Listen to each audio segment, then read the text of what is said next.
Terima kasih pemirsa, Anda kembali menyaksikan Kominfo Newsroom. Pemirsa, Menteri Pendayagunaan Aparatur Negara dan Reformasi Birokrasi Abdullah Azwar Anas memastikan status tenaga honorer di pemerintahan akan dihapus dan diganti dengan status pegawai pemerintah dengan perjanjian kerja atau P3K. Menpan RB menyebut pengangkatan status honorer menjadi P3K dibagi menjadi dua, yakni penuh waktu dan paruh waktu. Mengikuti anggaran Pemda terkait dan keputusan tersebut tertuang dalam Undang-Undang Nomor 20 Tahun 2023 tentang ASN.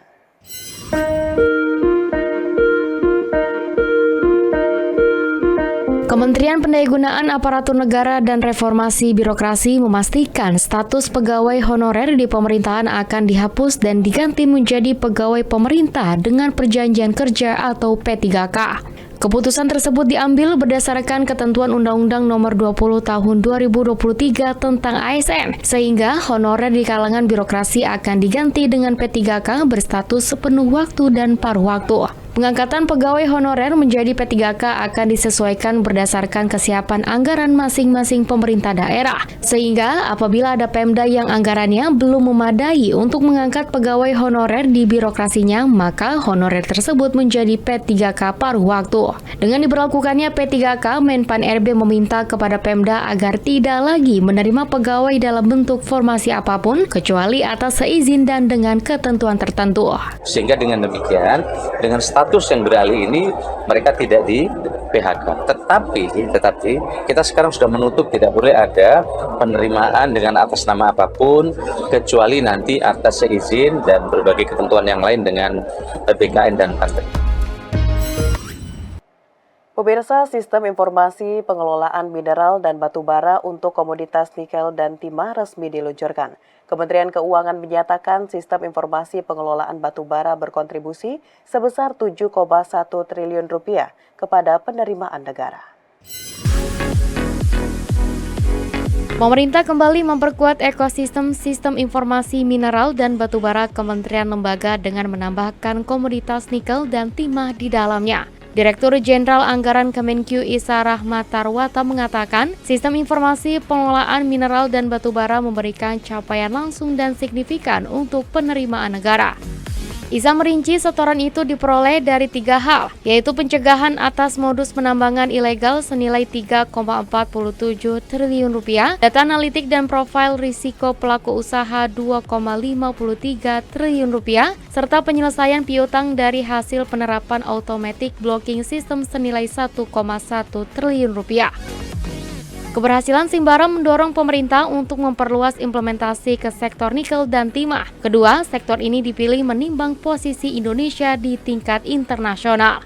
Kemenkyu mencatat cadangan nikel Indonesia mencangkup 24% dari total cadangan dunia dengan total cadangan 21 juta ton. Sementara itu, volume produksi nikel mencapai 1,8 juta metrik ton pada 2023, menempati peringkat pertama di dunia dengan andil sebesar 50% dari total produksi nikel global. Sedangkan cadangan timah menempati peringkat kedua dengan jumlah 800.000 ton, setara dengan 23% dari cadangan dunia.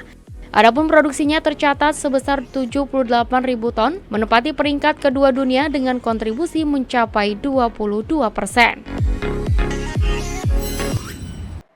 Menteri Pemberdayaan Perempuan dan Perlindungan Anak Bintang Puspayoga dalam pertemuan dengan Pokja Perempuan Majelis Rakyat Papua menegaskan perlunya pendampingan dan pemberdayaan bagi perempuan Papua. Pemberdayaan dan pendampingan perempuan Papua menjadi upaya Kementerian PPPA untuk mengurangi kasus kekerasan dan pernikahan dini pada perempuan Papua. Menteri Pemberdayaan Perempuan dan Perlindungan Anak Bintang Puspayoga dalam pertemuan dengan komunitas Majelis Rakyat Papua pada Senin 22 Juli 2024 menyatakan keinginannya meningkatkan kerjasama antara Kementerian PPPA dan Majelis Rakyat Papua sebagai bentuk peningkatan kapasitas Pokja Perempuan MRP. Dalam pertemuan itu, Menteri PPPA melihat perlu adanya pendampingan bagi perempuan yang berada di MRP dan pelatihan serta pemberdayaan perempuan Papua secara keseluruhan. Pendidikan, kekerasan, dan perlindungan anak menjadi masalah yang mendapat perhatian serius Kementerian PPPA, sehingga pertemuan ini menjadi usaha Kementerian PPPA memutus mata rantai kekerasan bagi perempuan Papua dan menekan pernikahan anak di Papua. Berdasarkan data BPS, Indeks Pembangunan Gender Provinsi Papua berada di bawah rata-rata nasional. Indeks Pembangunan Gender di Papua hanya menyentuh angka 81,64%, sementara indeks nasional sebesar 91,85%. Sementara untuk indeks ketimpangan gender di Papua nilainya sebesar 0,518 di atas rata-rata nasional di angka 0,447%. Kalau tadi kami mendengarkan cukup luar biasa ya, ibu-ibu yang tergabung di dalam Pokja Perempuan MRP ini, mereka sangat memahami isu dari hulu sampai hilir, permasalahan-permasalahan tentang perempuan dan anak. Yang secara gambaran umum memang khusus di Papua ini masih menjadi PR untuk kita selesaikan. Baik itu ketika kita melihat indeks pembangunan gender, pemberdayaan gender, demikian juga indeks perlindungan anak, ini kan masih jauh dari rata-rata nasional. PON ke-21 tahun 2024 digelar di dua kota berbeda, yakni Aceh dan Medan. Untuk memastikan PON ke-21 berjalan dengan lancar, Kepala Korps Lalu Lintas Polri Irjen Pol Aan Suhanan meninjau venue PON Aceh di Stadion Harapan Bangsa dan Sumatera Utara Sport Center di Medan. Irjen Pol Aan Suhanan mengatakan pengamanan PON 2024 siap dilaksanakan, baik secara personel, pengamanan maupun pengawalan. Dalam rangka memastikan kesiapan pengamanan Pekan Olahraga Nasional ke-21 agar berjalan aman dan lancar, Kepala Korps Lalu Lintas Polri, Irjen Pol Aan Suhanan, meninjau langsung venue PON Aceh Sumatera Utara ke-21 tahun 2024 yang berlokasi di Harapan Bangsa Aceh dan Sumut Sport Center, Kota Medan, Sumatera Utara pada Minggu ke-3 Juli 2024 lalu.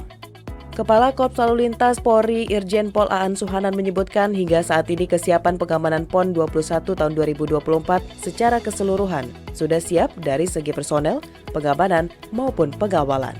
Ia juga menekankan bahwa beberapa hal lain yang juga penting untuk diperhatikan, yakni rekayasa lalu lintas di lingkungan stadion terkait dengan akses keluar masuk kendaraan hingga lokasi parkir.